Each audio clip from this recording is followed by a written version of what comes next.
Hello, hello, hello. Welcome to the Mrs. Mummy PhD podcast.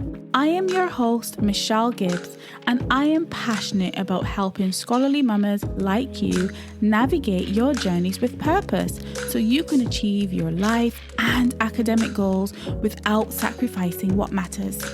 The reality is that scholarly mama life is multidimensional.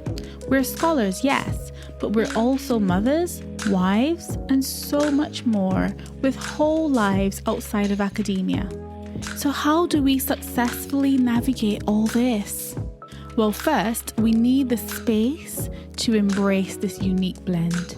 Only then can we begin the important work of becoming purposefully whole. And part of my own purposeful work is to create a space for us as scholarly mamas to grow, to reflect, and to become everything that we were meant to be. So, mama, are you in? Fabulous. Let's begin. These are our journeys of becoming.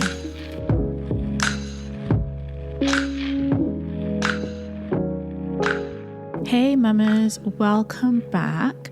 Well, as you know, it's almost that time of year again. We're coming up to Father's Day. And as the world prepares to celebrate Father's Day, I wanted to dedicate this special episode to my dad, whose fatherhood has had a profound impact on who I am today and who I am becoming on my own journey through motherhood. It's so hard when Father's Day comes around each year and I'm not just able to visit my dad and spend time with him or hug him or just enjoy seeing him play and interact with our boys, his grandsons, in the flesh. And this is what it's like living in another country away from one's close family. Oh, how I wish I could just go out for a meal and spend time together on Father's Day. But that isn't our reality, and perhaps this is why we don't wait for Father's Day to celebrate each other and our close relationship. We try to seize every opportunity for connection, albeit long distance.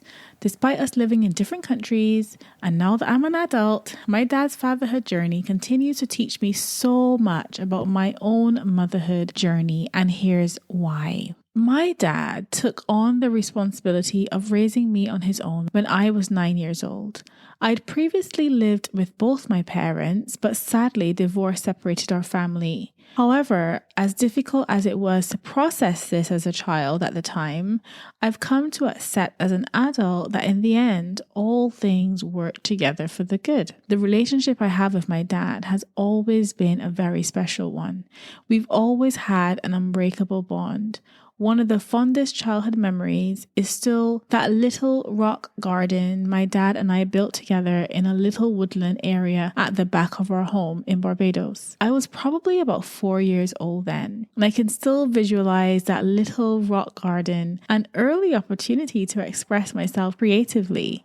So we literally had at the back of our house like a little woodland area and have quite frequently lots of monkeys running all through there, and you know, it was very, what should I call it?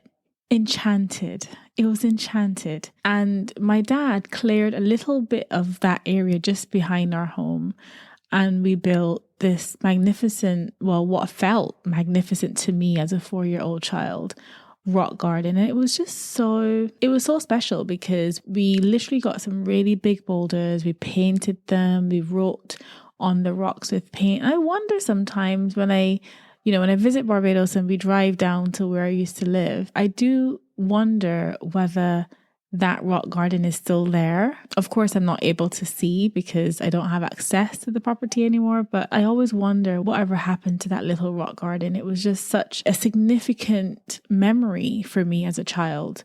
Of course, I have wonderful memories of also going to the beach with my family, and my grandparents would take me to the beach with them some mornings, almost every morning really, at 5 a.m. to the beach, and I would play on the sand, and it was wonderful. But this rock garden was just super, super special. And I think it's because it's something that I did with my dad, which was just so special to me. So anyway, so that memory of creating something with my dad as our own little collaborative project strongly competes with so many other fond memories etched in my heart. My childhood was full of wonderful moments with my dad, just like these, infused with so many sacrifices which he'd made to give me the best opportunities in life that he could. I know it wasn't easy for him. Unlike me, my dad only completed his secondary school education. So I'm sure he didn't always have the answers to my young questioning mind, but the stability and fortitude with which he fathered shaped my life in ways I could hardly put words to. Having my dad walk me down the aisle to marry my husband and soulmate almost 17 years ago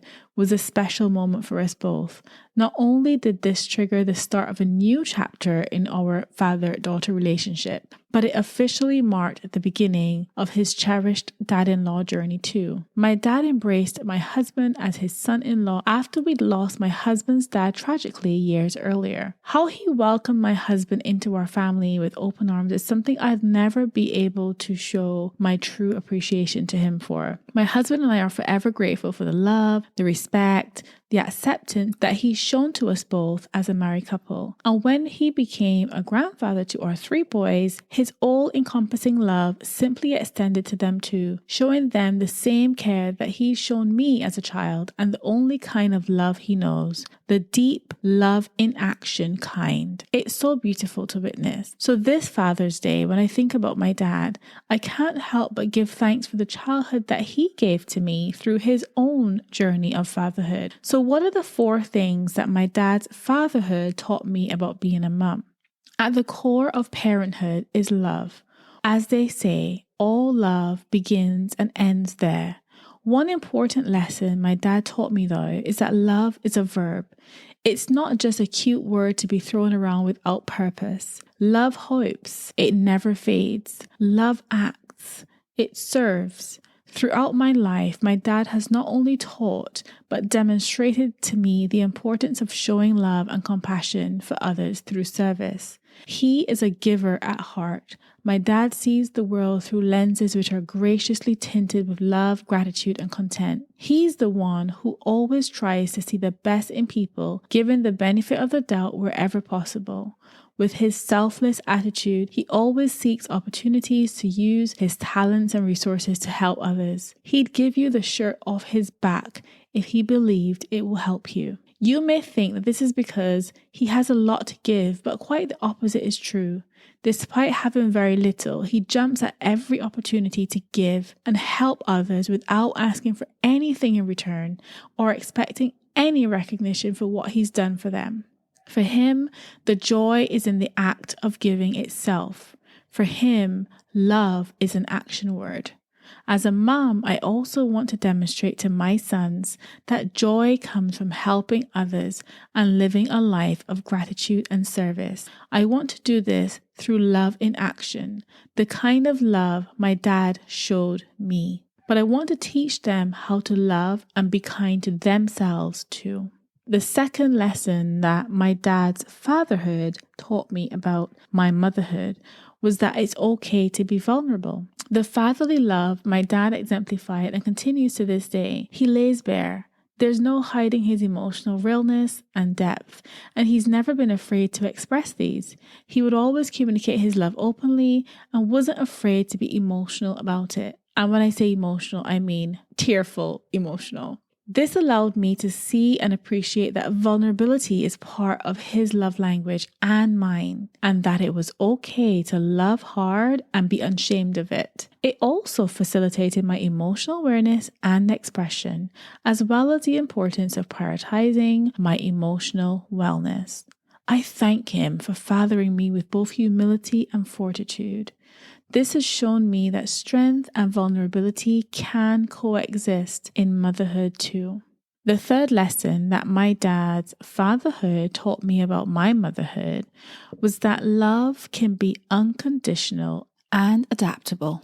What really amazes me about my dad is that despite not having done fatherhood before having me, He figured out exactly how his approach needed to evolve as I grew older. Parenting a 9-year-old who needs love, affection, and guidance is very different from parenting a young adult with support and respect, especially one who has her own ideas about the kind of woman she wanted to become. As a grown adult now, our relationship has grown into a great friendship. His fatherhood evolved and adapted with such grace and ease. This transition allowed me to appreciate my own self-worth and value as I became a young adult. I held my dad in such high esteem. I never wanted to disappoint him, but he showed me that his love was both unconditional and adaptable. He gave me the freedom to figure myself out, to make mistakes along the way and learn from them, or to change paths and pursue new dreams and ventures with his unwavering support. I had the reassurance that he'd always be there, even if I failed, without forcing his own ideas and expectations onto my life. My dad respected my choices and allowed me the opportunity to live unapologetically. He didn't have many sound examples of modern fatherhood himself, nor did he have anyone to share the majority of his parenthood journey with, which is something that I have. Nevertheless, he did the best he could, and for that, I will always be proud. Did he always know what he was doing when raising me? No. Did he have to learn by trial and error sometimes? Yes, but I am so proud of him and grateful for his role and contribution to the woman I am today. Now, as a mum myself, I want to continue to strengthen the tight bonds I have with my sons. I want to make sure that I adapt my role as needed when they enter their own adulthood. The fourth lesson that my dad taught me about motherhood from his fatherhood was that love is intentional. My dad taught me how to be intentional as a parent. Lots of hugs and cuddles, quality time and fun, no room for assumptions, no doubts. He made sure that I always knew how important I was to him. I always felt safe, special, and loved. My dad was intentional about giving me stability in my childhood and was a pillar of support throughout the years. He would go out of his way to make time for fun, play, and creative freedom when I was a child. As I grew into my teenage years, he became a listening ear and a shoulder to cry on.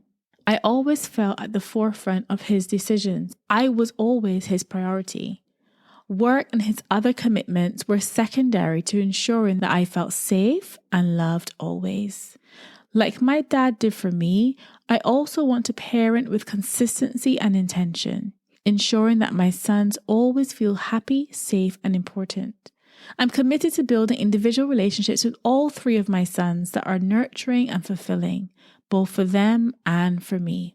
So if you're like me and celebrating your dad from a distance this Father's Day, here are a few ideas for how you can still show dad some love. Number 1, give him a Father's Day call and reminisce together about old times. Number 2, record and send a creative Father's Day video message. Number 3, you can make a collage of old photos and send those electronically. Number 4, you can write a heartfelt poem for dad. Number 5, you can share a virtual meal with dad on Zoom. If your dad is a sentimental guy like mine, he'll appreciate your effort to celebrate him on Father's Day, even though it's from a distance. So as we approach Father's Day, I am grateful for my dad and all that his fatherhood has taught me about my own motherhood journey. I wanted to use this opportunity as the world places a spotlight on dads around the world on Father's Day to take a moment to illuminate my own dad. My husband, our boys, and I are so blessed to have a dad-in-law, a granddad, and a dad like him. He is one of a kind who deserves all the accolades, but paradoxically expects none. So, Mama, it's over to you. Do you know someone like my dad? Someone who puts in the work each day to fulfill such an important role. Not one that was simply forced upon them, but one they've accepted without obligation. And so I invite you to join me in showing them some love and appreciation for simply being the dads that they are. Feel free to share this episode and let Dad know that you think the same or more of them. Why not let me know how their fatherhood journey has shaped you? Send me a direct message and let me know. I'd love to hear more inspiring fatherhood stories this Father's Day and beyond. And of course, Mama, as always, I'm sending you lots of love and gratitude across the airwaves. Take care. Bye for now. Thank you so much for tuning in to the Mrs. Mummy PhD podcast. I hope you've enjoyed this episode, and if you did and you want in on this movement, why not head over to mrsmummyphd.com. You can join the waitlist for our exclusive community of smart, purposeful, scholarly mamas. We'd love to see you on the inside. Remember, Mama, these are our journeys of becoming.